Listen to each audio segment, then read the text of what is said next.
This week, the spiritual beliefs of the ancient Sumerians are under a microscope.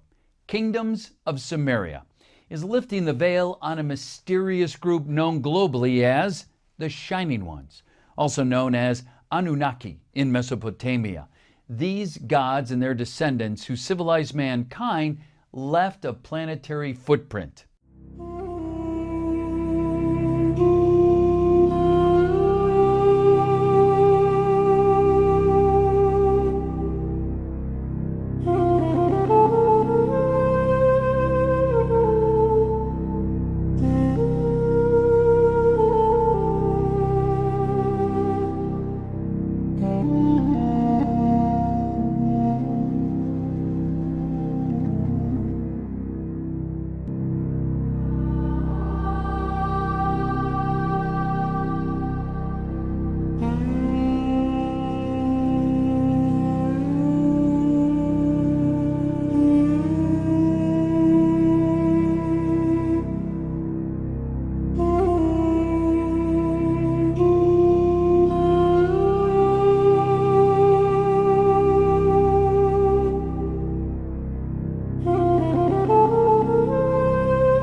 What or who are the Shining Ones? It's possibly the biggest question to come out of Mesopotamia. It's such a unique, specific terminology to describe a group of beings, entities, or deities. However, the Shining Ones, as they're referred to in so many ancient cultures and texts, all supposedly independent from each other. They're often given specific names in those cultures, yet their nickname, the Shining Ones, whatever the attribution of shining means, is a nickname that stuck across vast distances and epochs. In Mesopotamia, they were referred to as the Apkallu, the Anunnaki, or Urshu. Generally, they're described as serpent beings, seven sages, fish beings, feathered serpents, angels, watchers, or elders. In ancient Egypt, they went by the name of Neteru or Shemsu Hor. The Dogon culture spin-off from Egypt, they were called the Nomos. In India, they bore names like Devas or Nagas. Biblical accounts give them or their descendants names like Elohim, Nephilim, Gibborim, Seraphim, or Rephaim.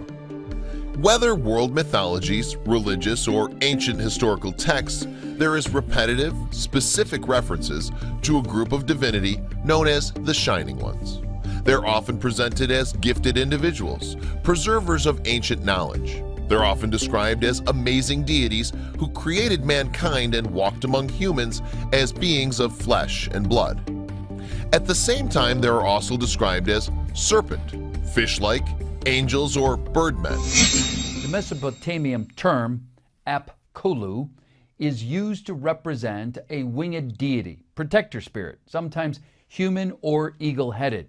New cutting-edge technology allows us to bring the original color of these wall reliefs back to life without harming them. It really does center on how we can begin to look at the art in our collection in different ways, reconstruct a little bit of what the ancient viewer may have been able to see in the 9th century BCE, and do it in a way that doesn't harm the work of art, allows us a certain kind of flexibility in terms of what we can show, and in terms of how knowledge is evolving, and to also allow us a kind of an opportunity to imagine how we could take a project similar to this and move it not just to another Assyrian relief, but into other works of art, and think about the applications and the ways that we can work with it. In our episode, The God Kings of Mesopotamia,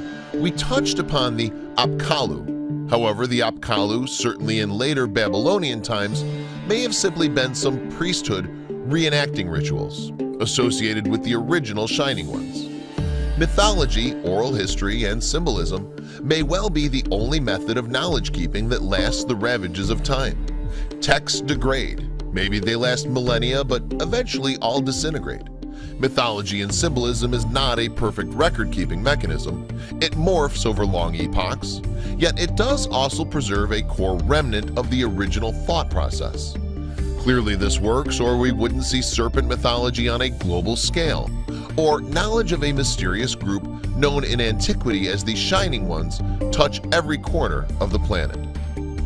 Eventually, patriarchy took control of the planet literally, most certainly from the time of the Romans onwards. Knowledge of the Shining Ones and their wisdom was effectively ethnically cleansed. The church tried to erase everything they could from history, at least from public view. The Book of Enoch contains valuable information on the Shining Ones, the major reason why it was excluded from the Bible. It's a fact that the church denied the world any knowledge of the work's true content for over 1,000 years. As we've already seen, the majority of biblical source material comes from Mesopotamia, the Gilgamesh flood epic, Abraham's ziggurat of Ur, Armenia, the land of Noah, the Garden of Eden, serpents, forbidden knowledge, to name a popular few. When the last great Mesopotamia culture died out with Alexander the Great conquering Persia, so did a lineage of knowledge. Enter the Greco-Roman period civilization, and that's when the ethnic cleansing of the Shining Ones begins. Almost impossible to state the origins of the Shining Ones. However, one distinguished author has given us tremendous insight: the mysterious origins of Göbekli Tepe may have been an outpost where the Shining Ones practiced their rituals, only 15 miles from Iraq, birthplace of agriculture, religion, and astronomy, as the following news clip explains. Very mysterious, very ancient site of Göbekli Tepe. And this site is, in my opinion, the most important archaeological site in the world. It rewrites human history, and it's been a fantastic experience for us to be there. So although the work has been hard, it has been very positive. Well, see, what I have been known about as an author, I've been writing books for 30 years, and my subject has been, is it possible that we do not have the full story of human history? Could there be something missing from the story about our past that archaeologists tell us? In short, I have been suggesting the possibility of a lost civilization of prehistoric antiquity. Now, archaeologists say that civilization is 5,000 or 6,000 years old, and that before that, our ancestors were in the Neolithic, they were simple workers of stone, and before that they were hunter-gatherers. So it's very extraordinary and difficult for archaeology to explain why we have this site in Turkey which is 12,000 years old, 7,000 years older than the supposedly most ancient civilizations of Sumer and ancient Egypt. And this site in Turkey, Göbekli Tepe, is on an enormous scale, and it required tremendous skill and workmanship to put it together. So it's really a tremendous mystery. It begins to show that we're going to have to revise all our ideas about human history, because there was in Turkey 12,000 years ago a civilization which was already old at that time. This is not, when we see the work at Göbekli Tepe, it's not something that they just invented overnight. They must have been preparing and doing that work for thousands of years before that time. So it strongly suggests that we are missing a hugely important episode in human history, and the really solid evidence for that is provided by Göbekli Tepe. And something else that is interesting about Göbekli Tepe is this is the area, not only do we see the oldest massive stonework so far known to history in Göbekli Tepe, but also this is the area, as far as we know, where agriculture begins. This is the home of agriculture. It's kind of ground zero for architecture and for agriculture. And it seems like it's an ancient think tank, if you like, or an ancient center of innovation, where things that mankind supposedly had never done before were being done for the first time. And I feel that there is a story behind Göbekli Tepe which needs to be told, and that's why I'm so fascinated by this site, and that's why I've been visiting it.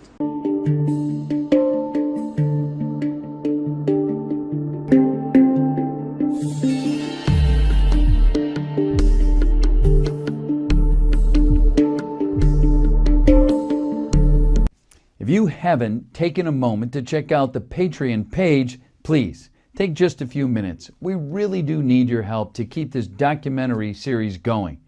We are a viewer-supported production. You can get involved in so many different ways.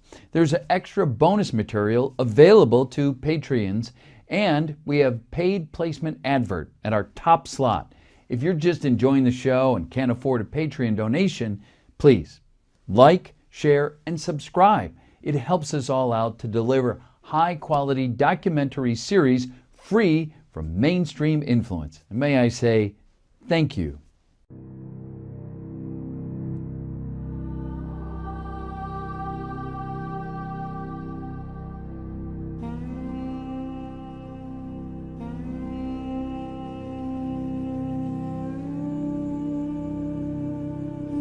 The Shining One's Mesopotamian regional name was Annuna. Today they are more popularly known as the Anunnaki, although there are many other variations.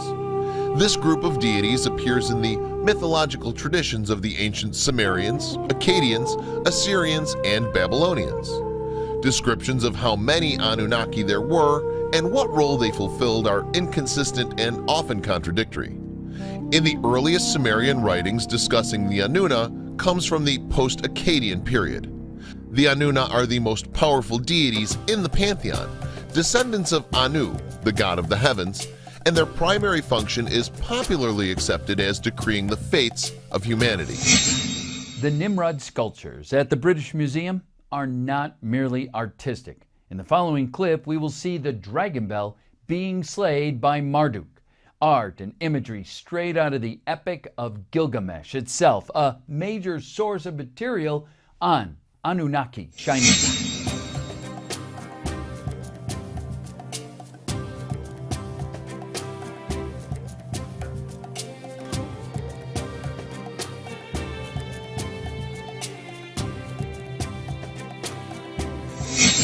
Anu in Akkadian, or An in Sumerian, literally mean sky, heaven.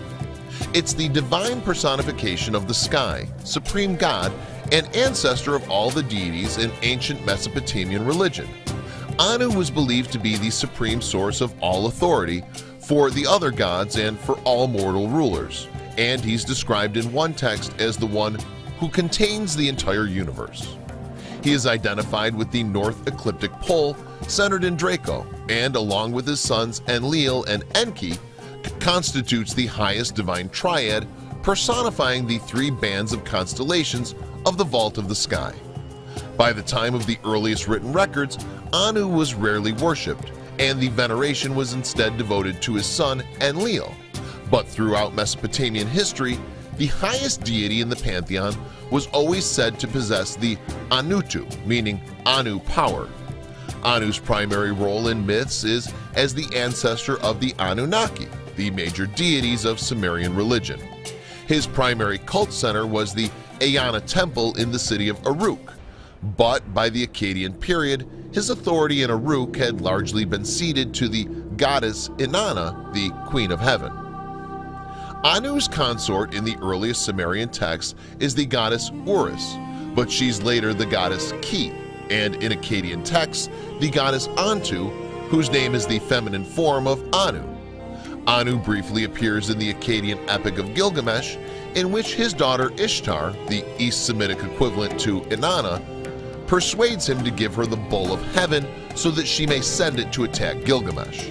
The incident results in the death of Enkidu, who becomes the driving force for the remaining portion of the epic.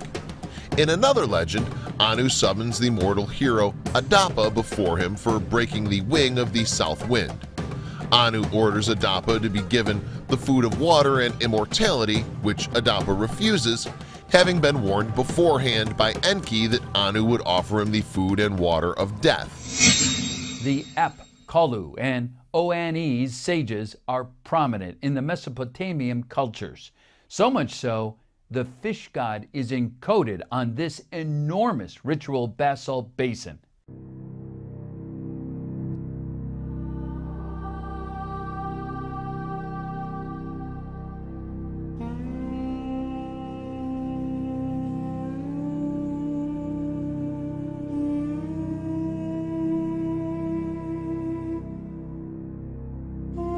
In ancient Hittite religion, Anu is a former ruler of the gods who was overthrown by his son Kumarbi, who bit off his father's genitals and gave birth to the storm god Teshub. Teshub overthrew Kumarbi, avenged Anu's mutilation, and became the new king of the gods. This story was the later basis for the castration of Uranus in Hesiod's Theogony.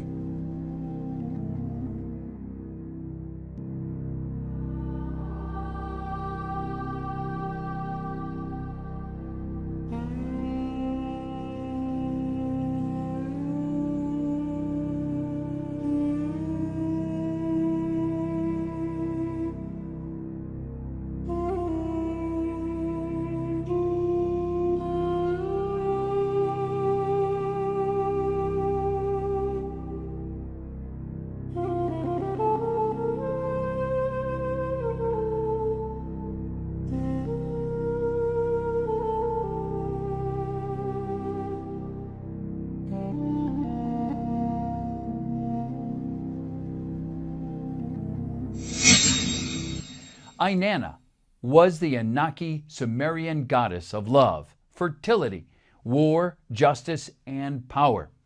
She was even called the Queen of Heaven and was worshipped in the Inanni Temple of Uruk, a cult center for the Shining Ones.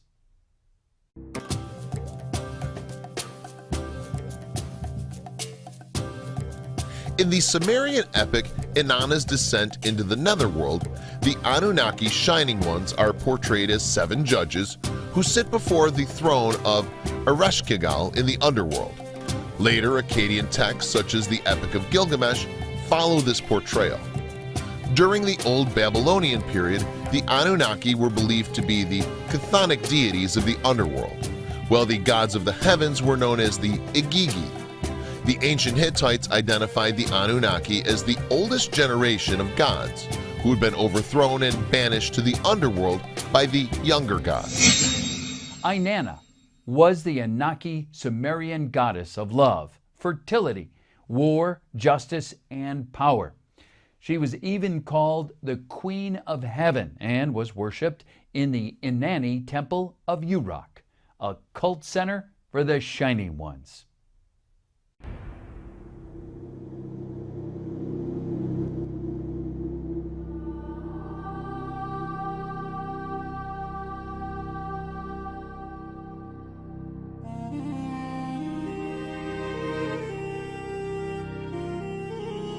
The name Anunnaki is derived from An, the Sumerian god of the sky.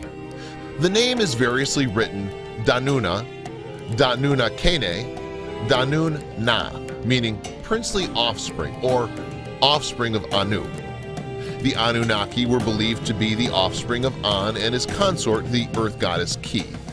Assyriologist Samuel Noah Kramer identifies Ki with the Sumerian mother goddess Ninhursag, stating that they were originally the same figure. The oldest of the Anunnaki was Enlil, the god of air and chief god of the Sumerian pantheon. The Sumerians believed that until Enlil was born, heaven and earth were inseparable. Then Enlil cleaved heaven and earth in two and carried away the earth, while his father Anu carried away the sky. The Anunnaki are chiefly mentioned in literary texts, and very little evidence to support the existence of any cult of them has yet been unearthed.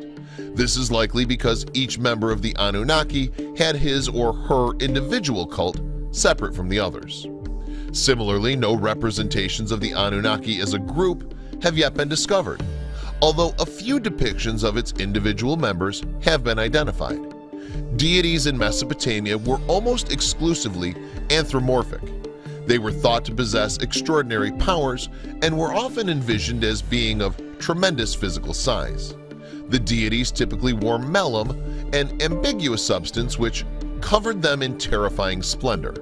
Melum could also be worn by heroes, kings, giants, and even demons.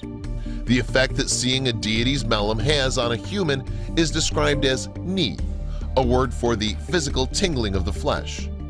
Deities were almost always depicted wearing horned caps, consisting of up to 7 superimposed pairs of ox horns.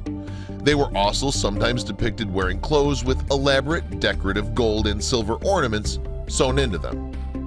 The ancient Mesopotamians believed that their deities lived in heaven, but that a god's statue was a physical embodiment of the god himself. As such, cult statues were given constant care and attention, and a set of priests were assigned to tend to them. These priests would clothe the statues and place feasts before them so they could eat. A deity's temple was believed to be that deity's literal place of residence. The gods had boats, full-size barges, which were normally stored inside their temple and were used to transport their cult statues along waterways during various religious festivals. The gods also had chariots, which were used for transporting their cult statues by land.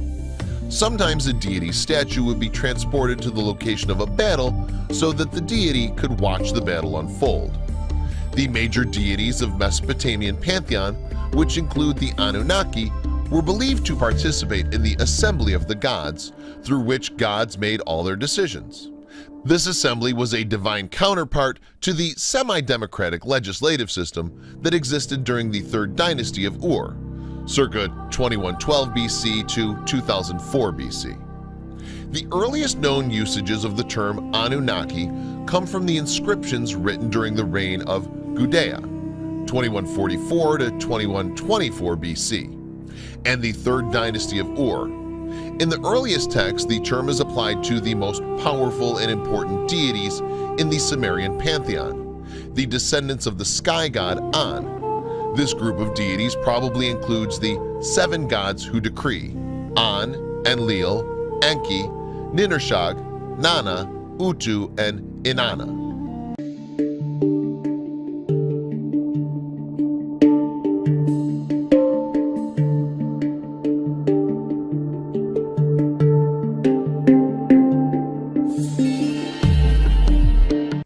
you haven't taken a moment to check out the Patreon page, please take just a few minutes. We really do need your help to keep this documentary series going. We are a viewer-supported production. You can get involved in so many different ways. There's extra bonus material available to Patreons, and we have paid placement advert at our top slot. If you're just enjoying the show and can't afford a Patreon donation, please like, share, and subscribe. It helps us all out to deliver high-quality documentary series free from mainstream influence. And may I say, thank you.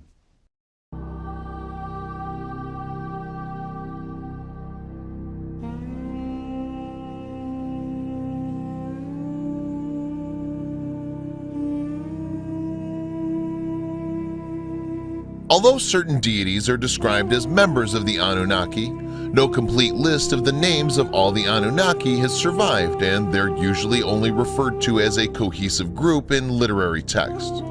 Furthermore, Sumerian texts describe the Anunnaki inconsistently and do not agree on how many Anunnaki there were or what their divine function was. Originally, the Anunnaki appear to have been heavenly deities with immense powers. In the poem Enki in the World Order, the Anunnaki do homage to Enki, sing hymns of praise in his honor, and take up their dwellings among the people of Sumer. The same composition repeatedly states that the Anunnaki decree the fates of mankind. Time and fate deities are personifications of time, often in the sense of human lifetime and human fate in polytheistic religions. In monotheism, time can be personified as in Father Time in European folklore or in Persian Zoroastrian tradition. Virtually every major deity in the Sumerian pantheon was regarded as the patron of a specific city and was expected to protect that city's interest. The deity was believed to permanently reside within the city's temple. One text mentions as many as 50 Anunnaki associated with the city of Eridu. Sumerian poetry is loaded with references to the Anunnaki Shining Ones. One such poem called Inanni's Descent to the Underworld is essentially reading to understand why the Anunnaki Shining Ones closely resemble the Watchers or Fallen Ones.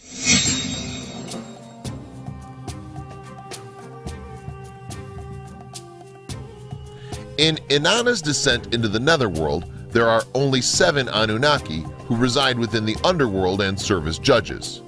Inanna stands trial before them for her attempt to take over the underworld. They deem her guilty of hubris and condemn her to death. Major deities in Sumerian mythology were associated with specific celestial bodies. Inanna was believed to be the planet Venus. Utu was believed to be the sun. Nanna was the moon.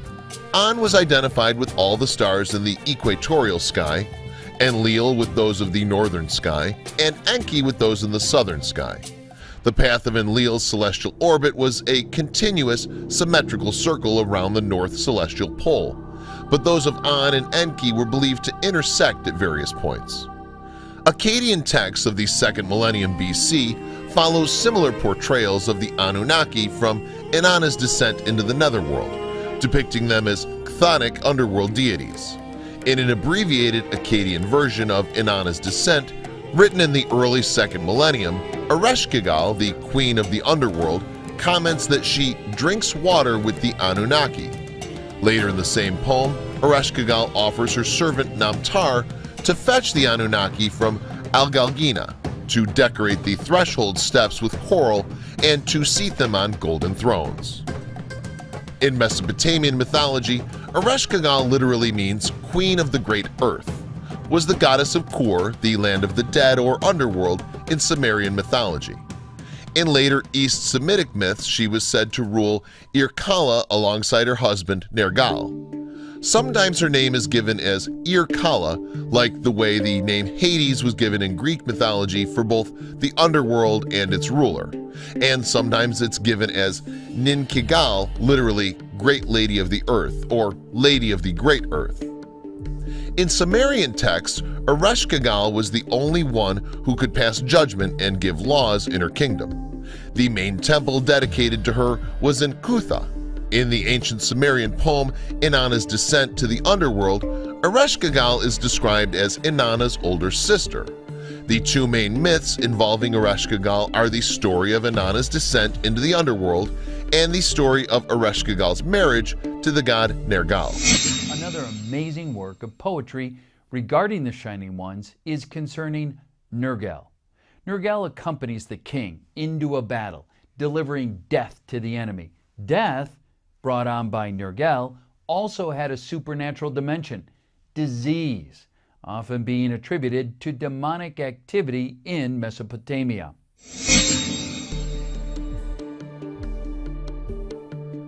In ancient Sumerian mythology, Ereshkigal is the queen of the underworld. She's the older sister of the goddess Inanna. Inanna and Ereshkigal represent polar opposites. Inanna is the queen of heaven, but Ereshkigal is the queen of Irkalla. Ereshkigal plays a very prominent and significant role in two myths, most notably Inanna's descent into the underworld. In the poem, the goddess Inanna descends into the underworld, apparently seeking to extend her powers there. Ereshkigal is Inanna's older sister. When Neti, the gatekeeper of the underworld, informs Ereshkigal that Inanna is at the gates of the underworld, demanding to be let in, Ereshkigal responds by ordering Neti to bolt the 7 gates of the underworld and to open each gate separately, but only after Inanna has removed one article of clothing. Inanna proceeds through each gate, removing one article of clothing at each gate. Finally, once she's gone through all 7 gates, she finds herself naked and powerless, standing before the throne of Ereshkigal. These 7 judges of the underworld judge Inanna and declare her to be guilty. Inanna is struck dead, and her dead corpse is hung on a hook in the underworld for everyone to see. Inanna's minister, Ninshubur, however, pleads with Enki, and Enki agrees to rescue Inanna from the underworld. Enki sends 2 sexless beings down to the underworld to revive Inanna with the blood and water of life. These sexless beings escort Inanna up from the underworld, but a horde of angry demons follow Inanna back up from the underworld, demanding to take someone else down to the underworld as Inanna's replacement. When Inanna discovers that her husband, Dumuzid, has not mourned her death, she becomes ireful towards him and orders the demons to take Dumuzid as her replacement. The other myth is the story of Nergal, the plague god. Once the gods held a banquet that Ereshkigal, as queen of the underworld, could not come up to attend. They invited her to send a messenger, and she sent her vizier, Namtar, in her place. He was treated well by all, but for the exception of being disrespected by Nergal. Because of this, Nergal was banished to the kingdom controlled by the goddess. Versions vary at this point, but all of them result in him becoming her husband. In later tradition, Nergal is said to have been the victor, taking her as wife and ruling the land himself. It's theorized that the story of Inanna's descent is told to illustrate the possibility of an escape from the underworld, where the Nergal myth is intended to reconcile the existence of 2 rulers of the underworld, a goddess and a god. The addition of Nergal represents the harmonizing tendency to unite Ereshkigal as the queen of the underworld with the god who, as god of war and pestilence, brings death to the living, and thus becomes the one who presides over the dead. In some versions of the myths, Ereshkigal rules the underworld by herself, but in other versions of the myth, Ereshkigal rules alongside a husband subordinate to her named Gugalana. Let's take a look right now and reflect upon the work of Samuel Noah Kramer, a Sumerian academic whose work on the Anunnaki research is astounding. His own self-proclaimed obsession was fueled by the intrigue into the Shining Ones, who they were, and a journey down the rabbit hole of truth. In his book, Sumerian Mythology, a study of spiritual and literacy achievement in the 3rd millennium BC, the renowned scholar of ancient Sumer, Samuel Noah Kramer, writes that according to the introductory passage of the ancient Sumerian epic poem, Gilgamesh, Enkidu, and the Underworld, Ereshkigal was forcibly abducted, taken down to the underworld by Kur, and was forced to become queen of the underworld against her will. To avenge the abduction of Ereshkigal, Enki, the god of water, set out in a boat to slay the Kur. The Kur defends itself by pelting Enki with rocks of many sizes, and by sending the waves beneath Enki's boat to attack Enki. The poem never actually explains who the ultimate victor of the battle is, but it's implied that Enki wins. Samuel Noah Kramer relates this myth to the ancient Greek myth of the rape of Persephone, asserting that the Greek story is probably derived from the ancient Sumerian story. In Hittite mythology, the sun goddess of the earth rules as an underworld deity. Though the deity is of likely Proto-Indo-European origin, this is an aspect thought to have been influenced by Ereshkigal. Here you can see depicted an early 19th century drawing of the statuette of Hecate, with whom Ereshkigal was syncretized. In later times, the Greeks and Romans appear to have syncretized Ereshkigal with their own goddess Hecate.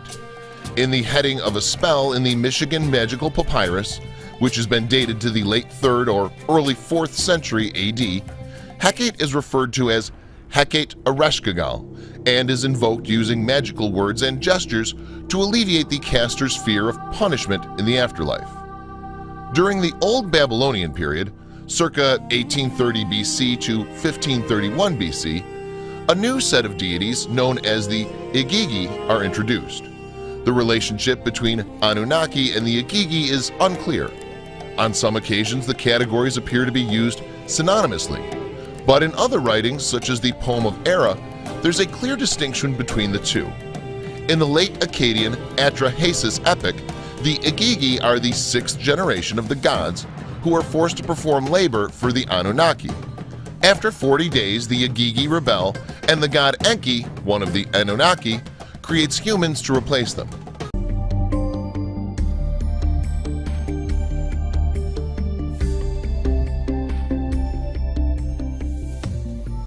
If you haven't taken a moment to check out the Patreon page, please take just a few minutes. We really do need your help to keep this documentary series going. We are a viewer-supported production. You can get involved in so many different ways. There's extra bonus material available to Patreons, and we have paid placement advert at our top slot. If you're just enjoying the show and can't afford a Patreon donation, please like, share, and subscribe. It helps us all out to deliver high-quality documentary series free from mainstream influence. And may I say, thank you.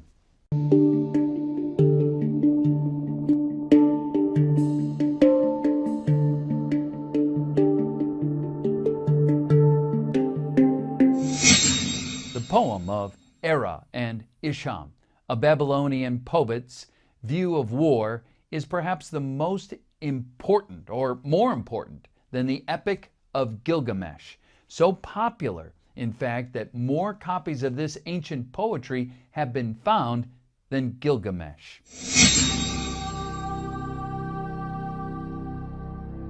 Era, sometimes called Era, is an Akkadian plague god known for an epos of 8th century BCE. Era is the god of mayhem and pestilence who's responsible for periods of political confusion. In that epic that's given the modern title Era, the writer Kabti Ilani Marduk, a descendant, he says of Dabibi, presents himself in a colophon, following the text as simply the transcriber of a visionary dream in which Era himself revealed the text. The poem opens with an invocation. The god Era is sleeping fitfully with his consort, identified with Mamidum and not with the other goddess, Mami, but is roused by his advisor Isum and the 7 Sibiti or Sibeti, who are sons of heaven and earth. Champions without peer is the repeated formula, and each are assigned a destructive destiny by Anu. The Sibiti call on Era to lead the destruction of mankind. Isum tries to mollify Era's weakened violence to no avail. Foreign people invade Babylonia but are struck down by plague. Even Marduk, the patron of Babylon, relinquishes his throne to Era for a time. Tablets 2 and 3 are occupied with a debate between Era and Isum. Era goes to battle in Babylon, Sippar, Uruk, Dur-Kurigalzu, and Der. The world is turned upside down. Righteous and unrighteous are killed alike. Era orders Isum to complete the work by defeating Babylon's enemies. Then the god withdraws to his own seat in Emislam with the terrifying 7, and mankind is saved. A proprietary prayer ends the work. The poem must have been central to Babylonian culture. At least 36 copies have been recovered from 5 first millennium sites: Assur, Babylon, Nineveh, Sultan Tepe, and Ur. More even than have been recovered of the Epic of Gilgamesh. The text appears to some readers to be a mythologization of historic turmoil in Mesopotamia, though scholars disagree as to the historic events that inspired the poem. The poet explains, Tablet 4:3, "You changed out your divinity and made yourself like a man." The era text soon assumes magical functions. Parts of the text were inscribed on amulets employed for exorcism and as prophylactic against the plague. The 7 are known from a range of Akkadian incantation texts. Their demonic names vary, but their number 7 is invariable. The 5 tablets containing the era epos were first published in 1956 with an improved text based on additional finds appearing in 1969. Perhaps 70% of the poem has been recovered. The consonance of the purely mythic 7 led by Era echoes with the Egyptian 7 against Thebes, widely assumed by Hellenists to have had a historical basis. From the Middle Babylonian period, circa 1592 to 1155 BC, onward, the name Anunnaki was applied generally to the deities of the underworld, whereas the name Igigi was applied to the heavenly deities. During this period, the underworld deities Damkina, Nergal, and Madanu are listed as the most powerful among the Anunnaki, alongside Marduk, the national god of ancient Babylon.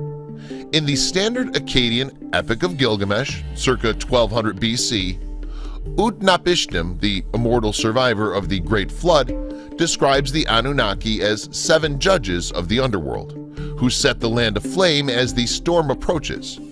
Later, when the flood comes, Ishtar, the East Semitic equivalent to Inanna, and the Anunnaki mourn over the destruction of humanity. The Enuma Elish, or a 1,000-line poem, gives an idea as to the numbers of Anaki.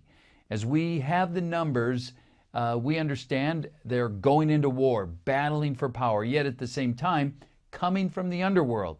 Uncomfortably, it is recognized as being related to the Hebrew Genesis creation narrative. In the same way, Persia adopted Sumerian writing, winged bulls, and spiritual beliefs of the Sumerians. The Hittites in Turkey did the same. They have an almost identical map of the Anunnaki underworld cosmology.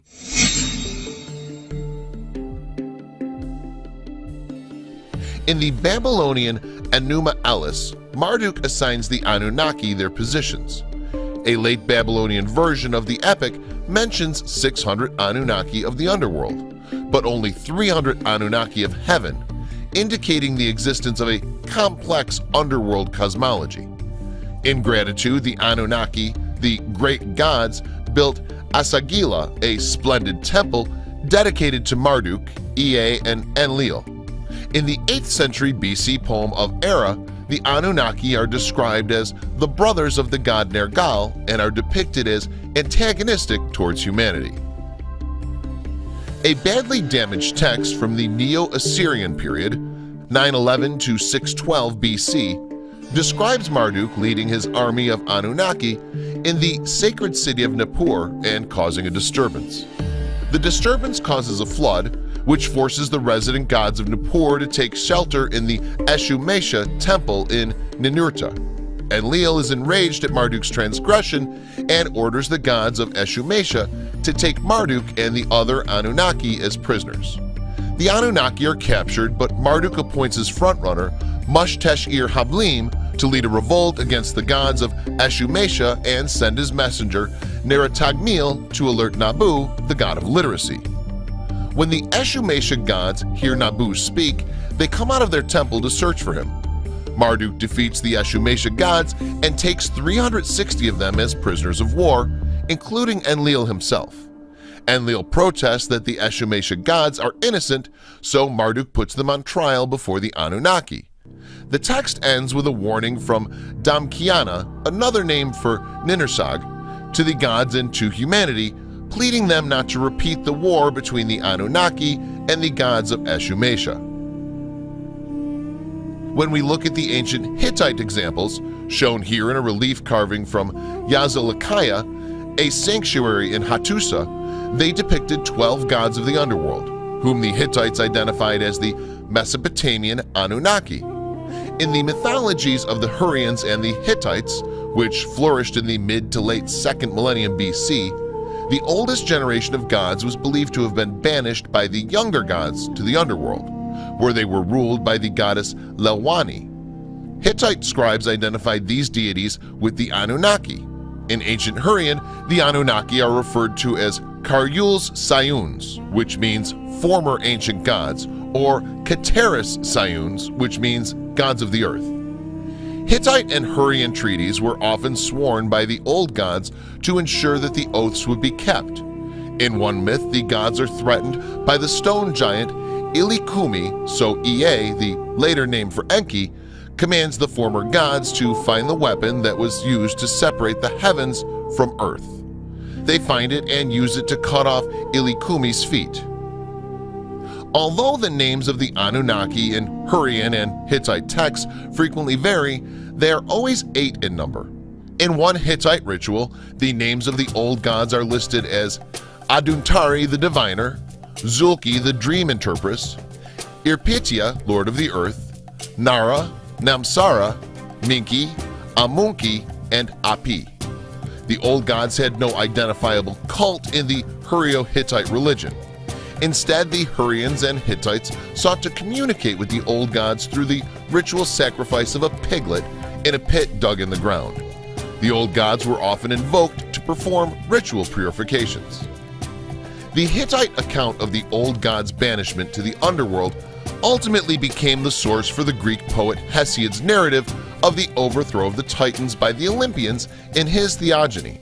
The Greek sky god Uranos, whose name means heaven, is the father of the Titans and is derived from the Hittite version of Anu. In Hesiod's account, Uranos is castrated by his son Kronos, just as Anu was castrated by his son Kumarbi in the Hittite story. Over time, because of the scientific knowledge, technological and spiritual wisdom, and often alleged extrasensory abilities, they came to be thought of as gods, sons and daughters of the gods, by the less developed people who lived peacefully beside them. These shining ones were said repeatedly to have civilized humankind, perhaps following a global catastrophe. Most mainstream historians do not take seriously either the existence of this mysterious godlike culture or the global catastrophe, even though many individual researchers have concluded otherwise. These shining ones also embraced a rebel group known in legend as the Fallen Ones, fallen angels or watchers, who are recorded as having married and reproduced outside their own kind, their hybrid offspring being known as Nephilim and described as giants. The story goes that the catastrophe that nearly wiped out humanity as a great deluge due to the wrath of God, or rather the wrath of Elohim or Shining Ones, who somehow initiated it to destroy the rebels and their hybrid offspring. Although fleeting references to the Shining Ones can be found in the Old Testament, there's much more about them in the Book of Enoch, an ancient work that was omitted from the Bible. The Shining Ones were held in such awe by later generations that they were revered as deities and linked with the heavens. They appear independently in many mythologies of Europe, notably Irish, Finnish, Norse, and Greek. Over millennia, the Shining Ones, or at least knowledge of them, turned into brotherhoods or priesthoods, well versed in the propaganda skills needed to maintain both religious and political authority. Many of the world's unexplained mysteries in ancient cultures point to the Shining Ones, not just Mesopotamia, revolving around the core belief of their advanced scientific and metaphysical knowledge.